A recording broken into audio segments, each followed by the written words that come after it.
सोयरा राणी साहेब, मोहीम म्हटली की अख्खा रायगड 20-22 वर्षांचा होतो आणि त्याबरोबर आम्ही देखील तरुण होतो, अगदी 20-22चे. आणि मग दौडधूप, त्या हुलकावण्या, गनिमी कावा, कवड्यांची माळ द्या.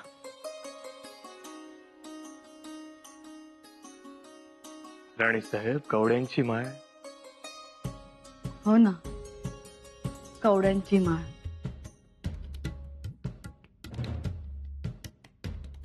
सोयरा राणी साहेब, आम्ही कवड्यांची माळ मागितली.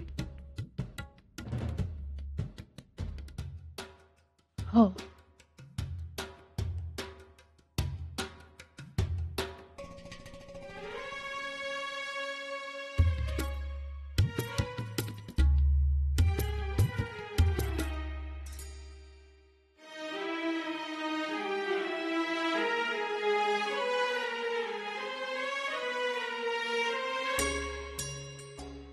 जगदंब.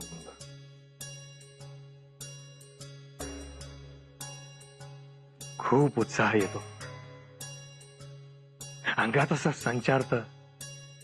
घोड्यांच्या खिंकाया, हत्तींचे ते चित्कार, तलवारींचा खणखणात मन बेभान होतं. राणी साहेब, करा द्या.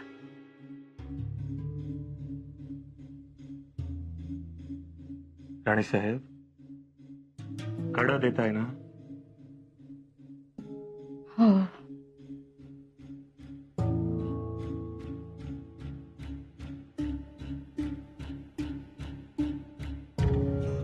काय झालं राणी साहेब? आज नेहमीसारखं तुमचं लक्ष नाहीये.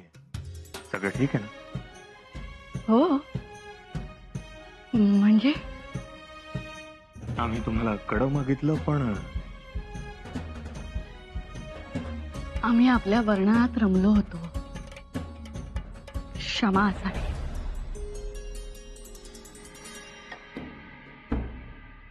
राणी साहेब, आज असं पहिल्यांदा झालंय की कवड्यांची माळ आम्ही तुम्हाला मागतो आहोत.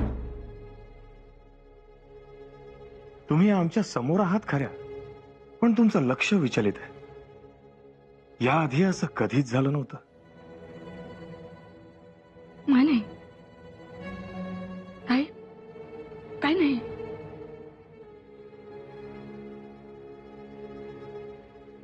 आमच्याकडे बघा. काय आहे? बघा म्हटलं ना. बघा काय झालं, बोला. नाही, आम्ही तुम्ही आमच्या समोर आहात खऱ्या, पण आमच्या बरोबर नाही.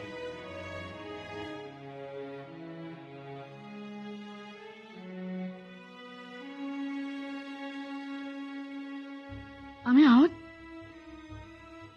इथेच. सोयरा, काही बोलायचं असेल तर ते बोला, मन मोकळं करा. कारण आमच्या सोयरा राणी साहेब आमच्या समोर आहेत, पण आमच्या सोबत नाहीत. हे आम्हाला निश्चितच रुचणार नाही.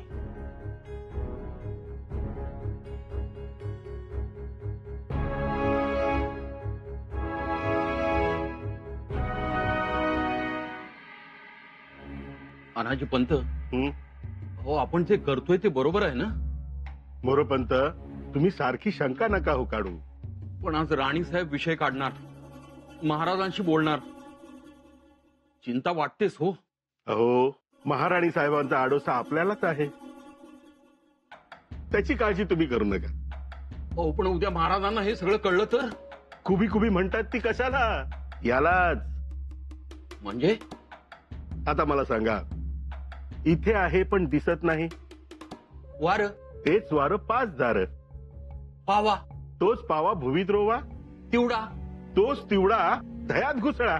रवी बस, यालाच म्हणतात खुबी. खुबीनं चाललं तर अडचण 100 कोसावर फिरकत नाही आपल्या. त्यामुळे आपणही वेळेप्रमाणे बदलावं. बदलू हो, पण तुम्ही फक्त खुबीला जवळ करा. केली. कारण कोणत्याही परिस्थितीत यशश्रीला शंभूराजांच्या गळ्यात माळ घालू द्यायची नाही. मातोश्री, मातोश्री, मातोश्री तिकडे आहात? आम्ही बघितलंच नाही. या या, बसा. धावत पळत आला? हे बघा, आम्ही तुमच्यासाठी काय आणलंय.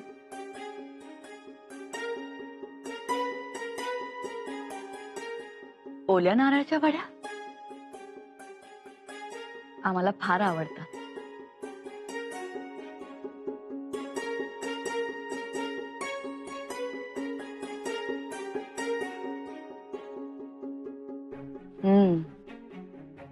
छान जमून आले. अजून आणू? खूप केलंय. नाही, नको, तुम्ही खा. युवराजांसाठी केल्या होत्या. आम्हाला म्हणाले आता आम्ही मोहिमेवर जाणार, मग तिथे आम्हाला तुमच्या हातचं खायला मिळणार नाही.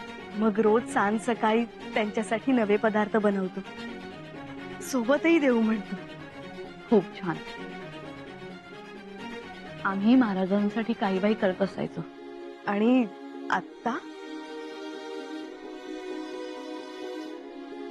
आताही करतोच, म्हणजे सुरुवात करूच. मग आम्ही येतो मदतीला, आम्हाला तेवढंच शिकायला मिळेल.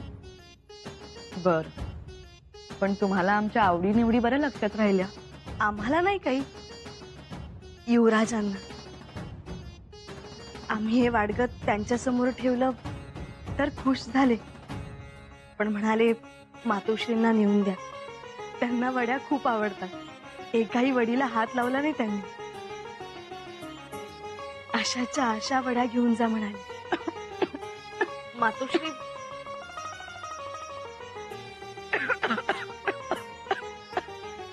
पाणी घ्या.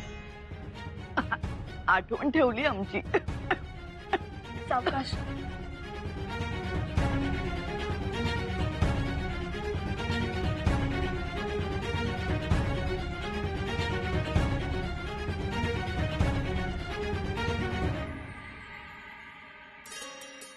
मातोश्री. राणूबाई, काय हो? ज्याची त्याची मोहिमेची तयारी. यात काय, लोणची आणि खारवलेले जिन्नस देणार असतात. पण हे सगळं तुम्ही का करताय?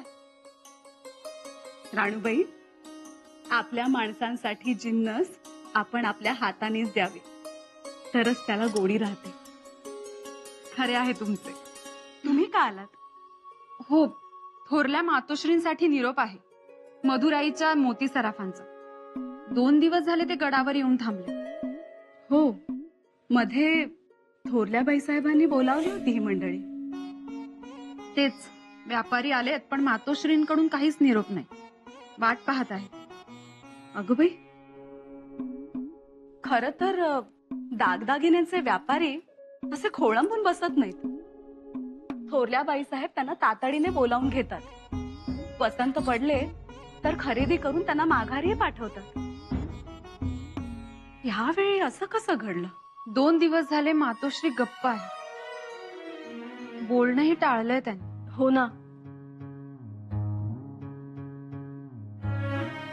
मातोश्री, आम्ही त्यांच्यासाठी नारळाच्या वड्या घेऊन गेलो होतो आणि युवराजांनी पाठवल्यात म्हणालो तर गप्पच झाल्या.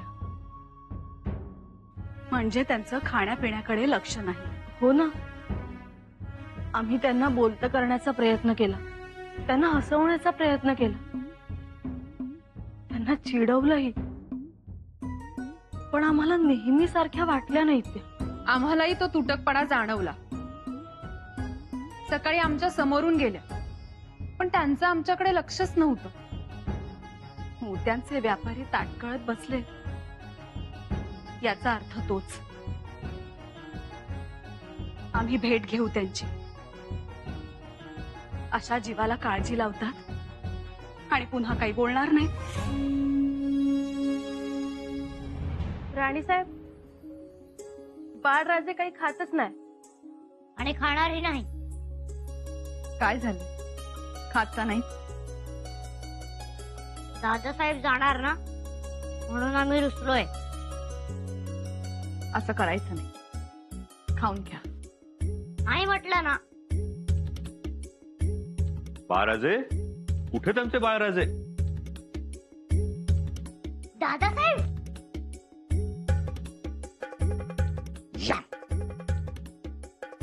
बाळराजे, आम्ही असं ऐकलंय की आमचे बाळराजे रुसलेत. हो, कारण तुम्ही आम्हाला सोडून जाणार ना, आणि तुम्ही गेल्यावर आमचे लाड कोण करणार? आम्हाला तलवार कोण शिकवणार? आम्हाला संस्कृत कोण शिकवणार? सगळी तजवीज केली आहे आम्ही. मातोश्री बाळराजांसाठी उत्तम संस्कृत पंडित बोलावले आहेत त्यांनी.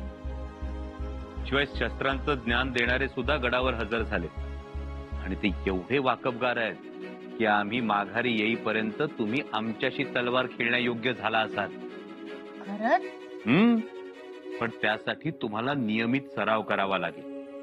सकाळी लवकर उठावं लागेल, व्यायाम करायचा आणि दणकून भाकरी खायची. हो, खाऊ आम्ही. पण आता उपाशी आहात, त्याचं काय? बाळराजे, तुम्ही जेवला नाहीत अजून? रुसल्यानंतर कसं जेवणार आम्ही? कुणावर रुसला आहात? तुमच्यावर. आमच्यावर? होय, मग ठीक आहे, आम्हीच तुम्हाला भरवतो. आम्ही सुद्धा अजून जेवलो नाही आहोत. चला. चला. पण एक, आम्ही इथं नसताना असं रुसायचं नाही, मातोश्रींना त्रास द्यायचा नाही. नाही देणार. आज्ञेत राहाल? आज्ञेत राहू. मग द्या वचन. वचन. जा.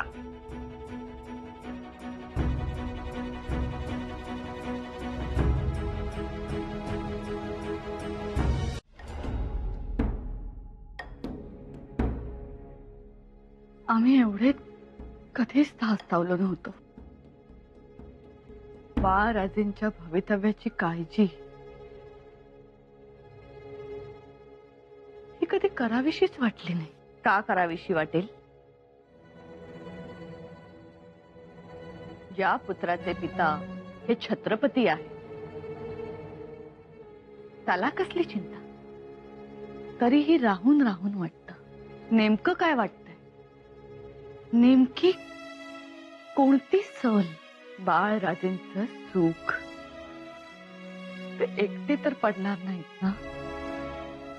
सुख त्यांच्यापासून दुरावणार नाही ना? की आयुष्यभर धाकली पाती म्हणून धाकटच राहावं लागणार? आणि मग त्या धाकलेपणाची ती ससे होळपट बाळराजेंना पेलवेल का? त्या ससे होळपटीत नेहमीप्रमाणे साखऱ्या वाटण्यातच धन्यता मानतील ते. आपण कितीदा समजावं, पण त्यांनी त्यांचा हट्ट सोडला कुठे? ते साखऱ्या वाटतच राहिले. शंभूराजेंच्या यशात नाचतच राहिले. हे असंच चालत राहिलं तर त्यांचा पाठीचा कणा बाजूला काढून ठेवावा लागेल. जी निरागसता केवळ असहाय्य म्हणून फरफटत राहील.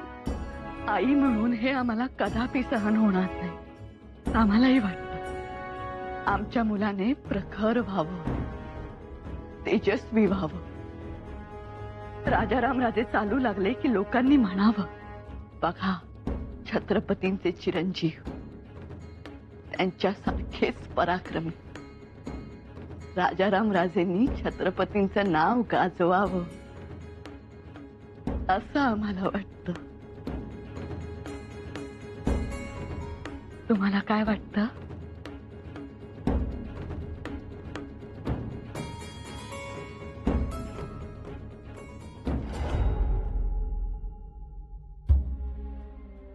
एक आई म्हणून तुझ्या विचारात आईचीच व्याकुळता भरलीये. त्या मागणीत लाचारी जास्त आहे. राजाराम राजे एकटे का पडत? सुखापासून दुरावतील का? राजपुत्र आहेत ते, युवराज आहे. धाकटे असले म्हणून काय झालं? महाराज धाकटे नव्हते का? पण त्यांच्या कर्तृत्वात कधी आलं का धाकटेपण? राजाराम राजे प्रत्यक्षात रामराज्य निर्माण करतील. एवढंच नाही तर तेही सवाई शिवाजी राजे म्हणून कीर्ती धारण करतील. ते जेव्हा एखाद्या युद्धावरून येतील तेव्हा त्यांच्या पराक्रमाबद्दल लोक साखऱ्या वाटतील, स्वराज्यातील रयत त्यांच्या मागे पुढे धावेल, त्यांना मुजरा करतील, त्यांच्या समोर पायखड्या टाक आणि राजा रामराजे त्यावरून येतील. हे सगळं पाहून तुम्हाला केवढा आनंद होईल.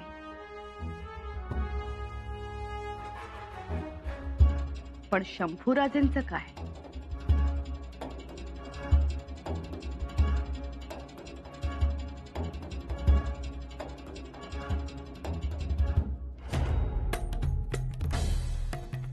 तसं बघितलं तर आमचाही जीव तुटतो.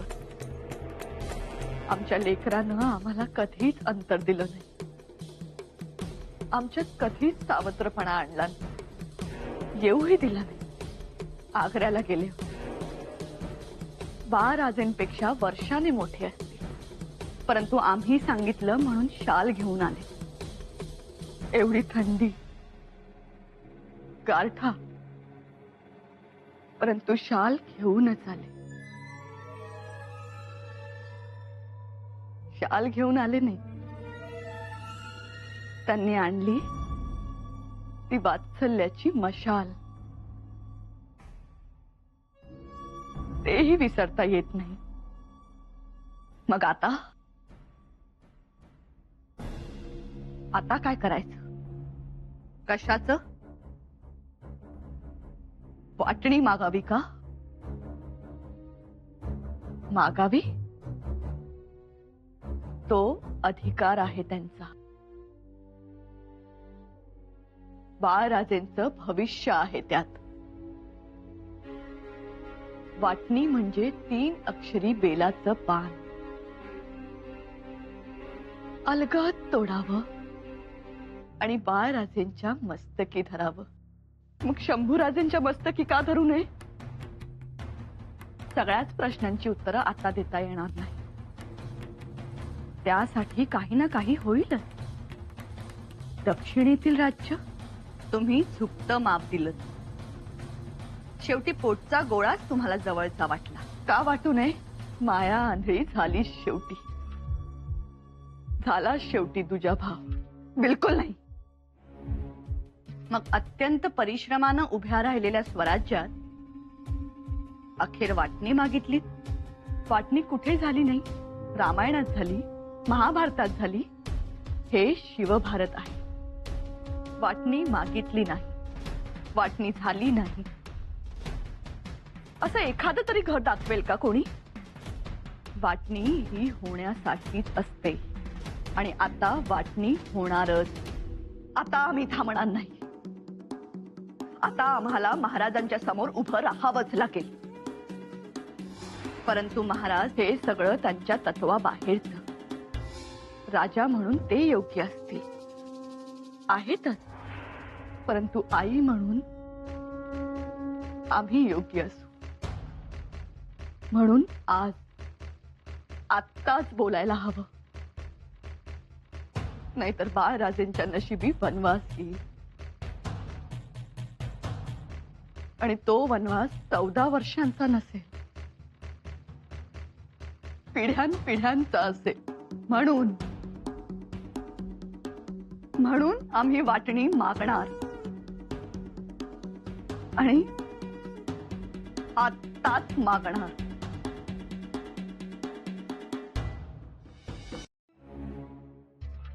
महाराज, थोरल्या राणीसाहेब येत आहेत. राणीसाहेब वर्दी देऊन? बोलवा त्यांना.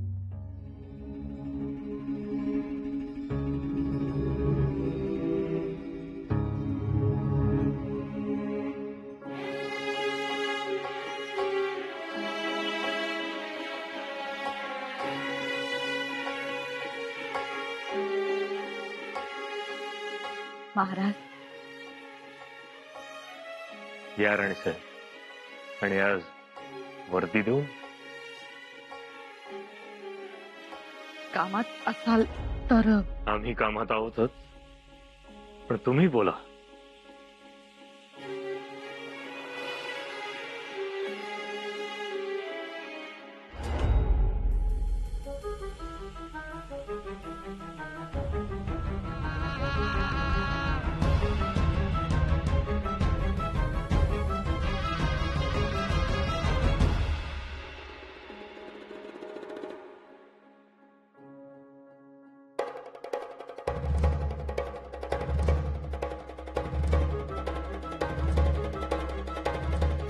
आम्ही आपले बोला